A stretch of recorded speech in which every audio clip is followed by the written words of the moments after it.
وہ لوگ گھر پہنچے تو نرمین اور ثنا پریشان صورتیں لیے انتظار کر رہی تھی۔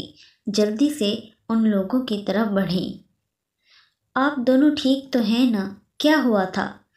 کیوں ہاسپٹل کیوں گئے تھے؟ ایک ہی سانس میں بہت سارے سوال پوچھ ڈالے۔ جب حدید نے مسکراتے ہوئے دونوں کو تسلی کرائی کہ سب خیریت ہے، بس تم لوگوں کی دوست محترمہ کا پاؤں پھسل گیا تھا، اسی لیے گئے تھے ہاسپٹل۔ پریشانی کی کوئی بات نہیں ہے، اور روم کی جانب بڑھ گیا۔ رات کو سرین شاہ اور داور شاہ دونوں آ گئے اور آتے ہی حدید کے روم میں چلے گئے۔ ان تینوں بیویوں کو تجسس ہوا کہ یہ کیا بات، پر کچھ سمجھ نہیں آ رہا تھا۔ جب وہ تینوں نیچے آئیں، آتے ہی حدید نے زرنین کو مخاطب کیا، آنی تمہیں لینے آئی ہیں، تو جاؤ آنی کے ساتھ۔ زرنین نے حیرانگی سے دیکھا، پر اپنی ماں کے ساتھ جانے کا تصور ہی خوبصورت تھا، اس لیے جلدی سے بیگ پیک کر کے لے آئی اور 8 سال بعد اپنے باپ کے گھر میں گئی۔ وہ جیسے ہی گھر میں پہنچی، داؤد نے اسے ویلکم کیا اور اسے پیار سے گلے لگایا تو پہلی دفعہ اس کی آنکھیں اپنوں کے لیے نم ہوئیں، ورنہ تو ان لوگوں کی بے حسی کے بعد وہ ان لوگوں کا نام بھی نہ لیتی تھی۔ جب ہی کسی کے کھسنے کی آواز آئی تو اس نے مڑ کے دیکھا، جہاں اس کا باپ ویل چیئر گھسیٹتا آیا تھا۔ زرنین نے دیکھتے ہی منہ موڑ لیا اور سرین شاہ کو مخاطب کیا، امو جان میں تھک گئی ہوں، میرا روم۔ تو سرین شاہ اس کے ساتھ چل پڑی۔ زخم کو بھرنے ٹائم لگتا ہے۔ روم میں پہنچ کے سرین شاہ واپس آ گئی، جبکہ زرنین بیڈ پر گری اور آج کے دن کی عجیب و غریب سچویشنز کے متعلق سوچنے لگی۔ اچانک حدید کا خیال آیا کہ کیا وہ مجھے غلط سمجھ رہا ہوگا؟ وہ کیسے سوچ سکتا ہے میرا کسی کے ساتھ تعلق ہو سکتا؟ اس کی آنکھیں بھیگ گئیں۔ وہ اگر ہوش میں ہوتی اس وقت تو حدید کی اپنے لیے پوزیشن دیکھ کے ضرور بے ہوش ہو جاتی اور اب غلط فہمی کا شکار نہ ہوتی۔ زرنین حدید کو سوچتے سوچتے نیند کی وادی میں اتر گئی۔ وہ کب تک سوتی رہی اسے اندازہ نہیں ہوا۔ آنکھ سرین شاہ کے ممتا بھرے احساس سے ہوئی۔ سرین شاہ اس کے ماتھے پہ بوسہ دیتی اٹھ رہی تھی، جب اس نے ان کے ہاتھ پکڑ کے ہونٹوں کے ساتھ لگایا اور سر ان کی گود میں دھرا، تو سرین شاہ نے بھی پیار سے اس کے سر میں ہاتھ پھیرا۔ امو جان حدید کیسے مانے مجھے یہاں بھیجنے کے لیے؟ تو سرین شاہ نے اسے پیار سے دیکھا، بس کہا اس کو کہ انسان کے بچوں کی طرح میری بیٹی کو آنے دے، آخر اس کے بھائی کی خوشی ہے، تو مان گیا۔ سچی؟ اس نے گردن گھما کے دیکھا۔ مچی میری جان، سرین نے اس کی ناک دبائی۔ اب اٹھ جاؤ، مغرب ہونے والی ہے۔ وہ مغرب کی نماز پڑھ چکی تو خیال پھر سے بھٹک کے حدید کی جانب گیا۔ اس کے پاس تھی تو پرواہ نہ تھی، دور ہوئی تو اس کا ہی خیال تھا۔ وہ سر جھٹکتی ڈائننگ ہال میں آ گئی، جہاں سب اس کا انتظار کر رہے تھے۔ اس کو دیکھتے ہی زین شاہ کی آنکھوں میں چمک اتری، مگر وہ تو سب کو سلام کر کے چیئر گھسیٹ کے بیٹھ گئی، ایک نظر بھولے سے بھی اس پہ نہ ڈالی، جبکہ وہ اس کو دیکھ کے اپنی آنکھیں سیراب کر رہا تھا۔ اسی کے بے حد اصرار پہ سرین شاہ زرنین کو لے کر آئی تھی، کیونکہ وہ اس سے ملنا چاہتا تھا، معافی مانگنا چاہتا تھا، کیونکہ وقت کا پہیہ جب گھومتا ہے تو فرعون کو بھی شکست ہوتی ہے، اور وہ اپنے آہنے وقت میں فرعون بن گیا تھا، جس نے اپنی انا اور ضد کی جنگ میں اپنی اکلوتی بیٹی کو قربان کیا تھا اور پچھتایا نہ تھا۔ وہ شاید اب بھی نہ پچھتاتا اگر قدرت نے اسے اس کی اوقات نہ دکھائی ہوتی۔ وہ سب کھانا کھا چکے تو داؤد اور داور نے اسے کارڈز کھیلنے کی پیشکش کی، جسے اس نے مسکراتے قبول کی کیونکہ وہ اپنی نیند پوری کر چکی تھی۔ سرین شاہ بھی ان کے کھیل میں شامل تھی کیونکہ ان دونوں کا ہر کام سرین شاہ کے بنا ادھورا ہوتا تھا۔ زرنین فل چیٹنگ کر رہی تھی جبکہ وہ دونوں اس کی کھلے عام چیٹنگ پر چلا رہے تھے، جبکہ سرین شاہ مسکرا کے دیکھ رہی تھی اور دعا کر رہی تھی کہ یوں ہی اس کا گھر خوشیوں سے بھرا رہے۔ امو جان، میں آپ کے ساتھ سوؤں گی، تو سرین نے اسے پیار کیا اور بولی، کیوں نہیں میری جان، اور روم کی طرف بڑھی۔ آج داؤد اور نرمین کی منگنی تھی۔ زرنین نے گولڈن کلر کی میکسی پہنی تھی اور ساتھ میں میچنگ جیولری۔ آنکھوں میں بھر بھر کے کاجل لگائے وہ تیار تھی۔ وہ لوگ جب آغا ہاؤس پہنچے تو جان اور ثنا کے ساتھ بہت سی رشتہ دار لڑکیوں نے ان لوگوں کا ویلکم کیا۔ زرنین کی نظریں حدید کو ڈھونڈ رہی تھیں مگر وہ کہیں دکھ نہیں رہا تھا، تو زرنین نے اس کی روم کی جانب قدم بڑھائے تو واش روم میں پانی گرنے کی آواز آ رہی تھی۔ زرنین نے الماری میں منہ دے لیا جیسے کچھ تلاش کر رہی ہو، تو نظر جیولری باکس پر پڑی تو وہ اٹھا کے دیکھنے لگی۔ اس کی تیاری مکمل تھی، صرف پائل نہیں تھی، اسی لیے جب ان پہ نظر پڑی تو وہی اٹھا کے پہننے لگی۔ جب حدید واش روم سے نکلا تو سامنے ہی زرنین کا لشکار مارتا وجود تھا، جسے نظر انداز کرتا ڈریسنگ ٹیبل کی جانب بڑھا، جبکہ زرنین کے اندر چھن سے کچھ ٹوٹا تھا اور اس کے لیے اتنا سج دھج کے آئی تھی اور اس نے ایک نگاہ بھی نہ ڈالی تھی۔ جب وہ احانت کے احساس سے ایک پائل پہن دوسری وہیں چھوڑ کر چلی گئی، اس کے باہر نکلتے ہی حدید نے گہری سانس بھری۔ وہ جیسے ہی واش روم سے باہر آیا تو اس کی نظروں نے واپس پلٹنے کا نام ہی نہ لیا، پر اس سے پہلے کہ زرنین دیکھتی، اس نے بامشکل اپنی نظروں کو قابو کیا جو اس کے خوبصورت سراپے سے لپٹ کے رہ گئی تھی۔ اس نے پہلی دفعہ اسے خوبصورت کانٹوں سے لیس دیکھا تھا، ورنہ تو وہ لاپرواہ سا حلیہ بنائے اچھل کود میں بزی رہتی تھی۔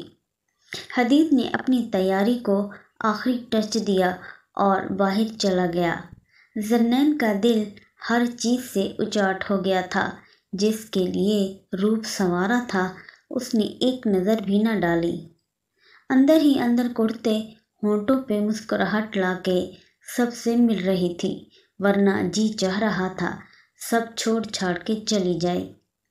داؤد نے خود نرمین کے ہاتھوں میں انگوٹھی ڈالی جس پر سب نے مل کے ہوٹنگ کی، اور پھر تصویریں بنانے کا سیشن سٹارٹ ہوا تو حدید کو بھی سب نے اسٹیج پر بلایا جو کہیں نہ کہیں بزی تھا۔ حدید زرنین کے ساتھ آ کے کھڑا ہوا۔ جب ایک پک بننے کے بعد شہریار نے کہا، کیوں بھائی، بھابھی کے ساتھ ناراضگی ہے جو اتنے دور دور؟ تو حدید نے اچانک زرنین کے کندھے پہ ہاتھ رکھ کے قریب ہوا۔ زرنین نے سر اٹھا کے اسے دیکھا تو اسی پوز میں پک بن گئی۔ بہت سی یادگار تصویروں کے سب فرینڈز میں گانوں کا مقابلہ ہوا اور رات گئے تک واپسی ہوئی۔ سرین شاہ لوگوں کو آغا جان کے رکنے کا بول دیا، وہ بھی وہیں رک گئے۔ سب اپنے اپنے روم میں چلے گئے تو وہ بھی اپنے روم میں آئی جہاں حدید خواب و خرگوش کے مزے لے رہا تھا، تو اس نے بھی اپنا کمبل اٹھایا اور صوفے پر آ گئی۔ نیند اس کی آنکھوں سے کوسوں دور تھی اور وہ حدید کے سلوک کے بارے میں سوچ رہی تھی۔ صبح سب کی آنکھ لیٹ کھلی تھی۔ ناشتہ کر کے سرین شاہ نے جانے کے لیے اجازت مانگی جب زرنین بھی بیگ لے کر آ گئی۔ امو جان میں بھی ساتھ جاؤں گی۔ تو سرین شاہ نے حدید کو دیکھا۔ اس سے پہلے کہ وہ کچھ بولتا زرنین نے جلدی سے کہا، حدید سے میں نے اجازت لے لی، وہ کہہ رہے ہیں کہ کچھ دن ٹھہر جاؤ۔ جبکہ حدید نے جسٹ اس بات میں سر ہلا دیا۔ زرنین کی آنکھوں میں مرچیں سی بھری، تو کیا میری اس کی نظر میں اتنی وقت نہیں کہ جھوٹے منہ ہی روک لیتا۔ وہ بھاری دل سے وہاں سے چل دی۔ وہ جیسے ہی زین مینشن میں پہنچی تو جیسے ہی زین شاہ انہی کے انتظار میں تھا۔ جب زرنین منہ پھیر کے اس کے قریب سے گزرنے لگی تب زین شاہ نے اس کا ہاتھ تھام لیا۔ زرنین نے پہلے تو حیرت سے اس کی جانب دیکھا، پھر غصے سے اس کا ہاتھ جھٹک دیا۔ آپ کی ہمت کیسے ہوئی مجھے چھونے کی؟ آپ لگتے ہی کیا ہیں میرے؟ وہ غصے سے چلائی۔ کس حیثیت سے آپ نے میرا ہاتھ پکڑا؟ میرا ہر رشتہ ٹوٹ چکا ہے آپ سے مسٹر زین شاہ۔ اسی دن میرا باپ مر گیا تھا جب آپ کی انا نے مجھے 2 کوڑی کا کیا تھا۔ یہ حیثیت تھی میری آپ کی نظر میں۔ سمجھ لیا تھا میں نے 11 سال میں آپ کی کون کون سی زیادتی بھولوں۔ کیا یہ بھول جاؤں کہ آپ نے کبھی پیدا ہونے سے لے کر 11 سالوں تک شاید ہی کبھی دیکھا ہو۔ دیکھا بھی اس دن جس دن مجھے خود پہ قربان کرنا تھا۔ کیوں ہم عورتیں آپ کے لیے اتنی بے حیثیت ہوتی ہیں؟ کیا ہیں آپ لوگوں کی اوقات؟ جو گناہ تم مرد لوگ کرو سزاوار عورتیں ہوں؟ کیا خدا ہو تم لوگ فیصلہ کرتے ہو خود کیوں نہیں مر جاتے ہم عورتوں کو قربان کرنے کی بجائے؟ اگر تم لوگوں میں غیرت ہو تو خود مر جاؤ مگر اپنی بہن بیٹی قربان نہ ہونے دو۔ پر تم لوگوں کو تو قتل کرنے ہیں، دشمنیاں نبھانی ہیں۔ اتنے ہی غیرت مند ہو تو خود حوصلہ کیا کرو، اپنے کیے کا بھگتان خود بھگتا کرو، نہ کہ ہم ناچیز عورتوں کی پناہ لو۔ خوددارا اس جہاں کا خدا بھی اسی کو رہنے دو، خود مت بنو۔ اور روتے ہوئے اپنے روم میں چلی گئی۔ حدید جو آقا جان کے کہنے پر ان لوگوں کے پیچھے ہی اسے لینے آیا تھا واپس مڑ گیا، جبکہ زین سمیت وہ چاروں نفوس بت بنے بیٹھے تھے۔ کہہ تو سچ ہی گئی تھی، عورت مرد کی غیرت ہوتی ہے، چاہے بیٹی ہو، ماں ہو، بہن ہو یا بیوی۔ تو کیوں اپنی جان بچانے کے لیے اس غیرت کو نیلام کیا جاتا ہے؟ کب تک عورت مرد کی کرنی بھگتے؟ مرد اپنے جرم کی سزا مرد کی طرح بھگتے، نہ کہ کائر کی طرح عورت کی آڑ لے۔ بہت سے دن اسی ٹینشن کے ماحول میں گزر گئے۔ جب زین نے پھر سے زرنین سے معافی مانگی تو وہ بھی اپنی انا قائم نہ رکھ سکی۔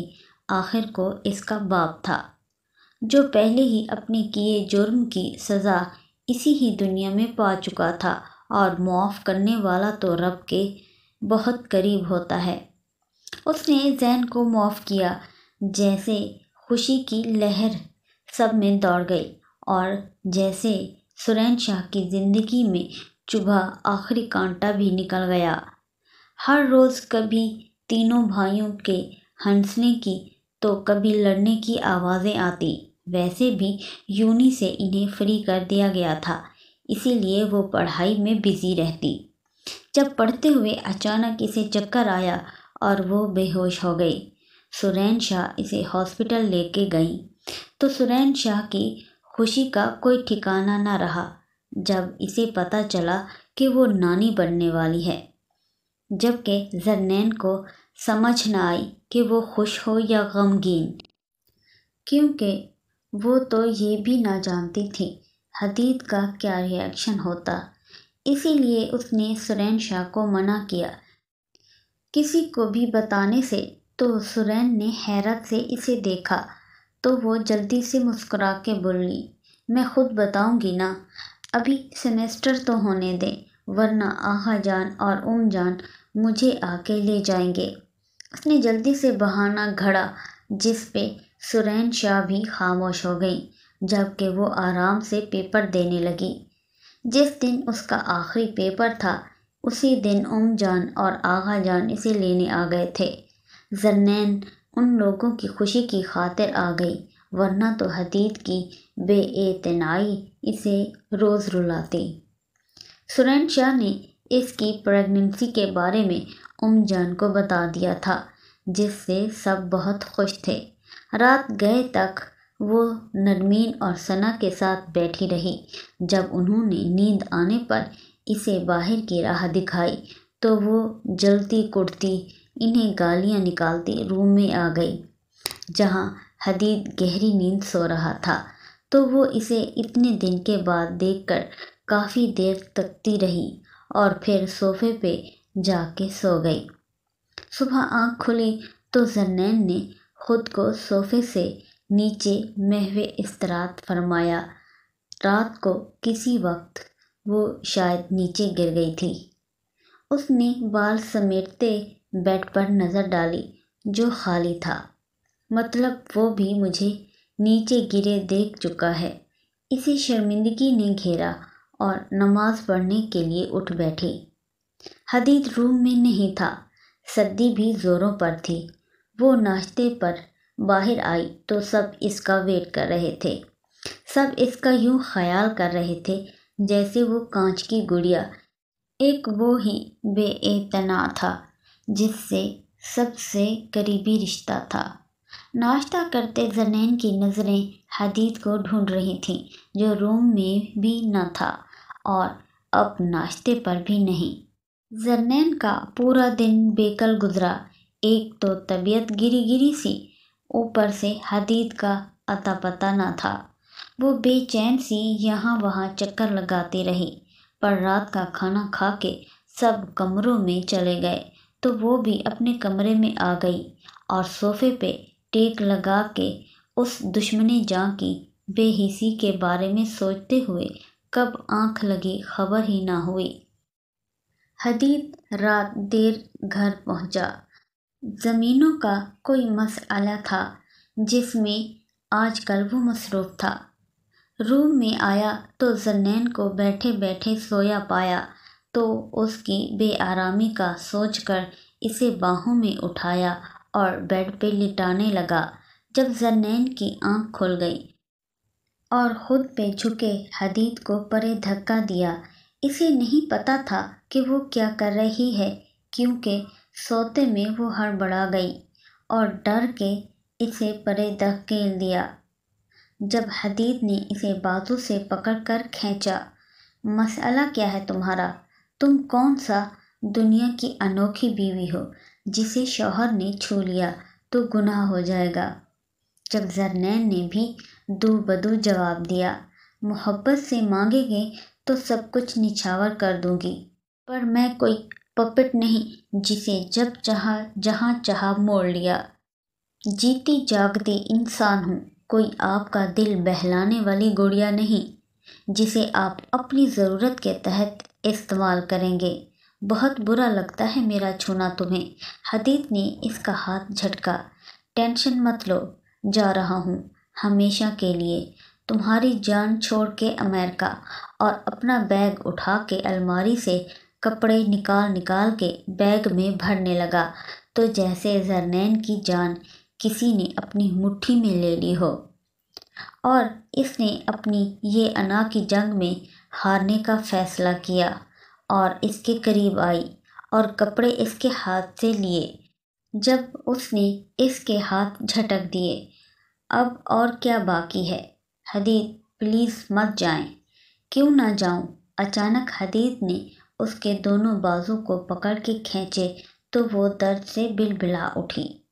حدید اگر آپ نہ رکے تو میں کیسے جیوں گی؟ تھک گئی ہوں لڑتے لڑتے، آپ سے دوری اب سہ نہیں سکوں گی۔ آپ کا وجود مجھ میں سانسیں لے رہا ہے، میں پریگننٹ ہوں، اگر آپ مجھے چھوڑ کے گئے تو میں…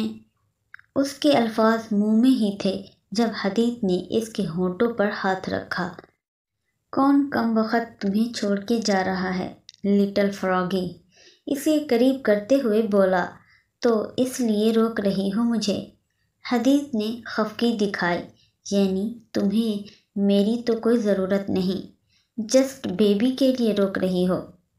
تو زرنین نے جلدی سے کہا، میں نے کب ایسے بولا؟ میں تو اس لیے روک رہی کیونکہ مجھے اپنے بیبی کے بابا سے محبت ہے، اور اپنا سر اس کے سینے سے ٹکرا لیا۔ تو حدید اس کی محبت کے خوبصورت انداز پہ مسکرا اٹھا اور اس کو باہوں میں بھرتے ہوئے کہا، میں بھی تم سے پیار کرنے لگا ہوں، بس ضد میں ہی انا کا پرچم رکھنے کی کوشش کے اظہار نہیں کر سکا۔ تم میری ضرورت نہیں، محبت ہو جس سے مجھے عشق ہونے لگا ہے۔ جبکہ زرنین اس کے اظہار سے خود کو معتبر سمجھنے لگی، کیونکہ محبت میں مان جسے ملتا ہے وہی آسودہ ہوتا ہے۔ اگر محبت ہو تو انا کو مار دینا چاہیے۔ آج تو کوئی پابندی نہیں ہے نا؟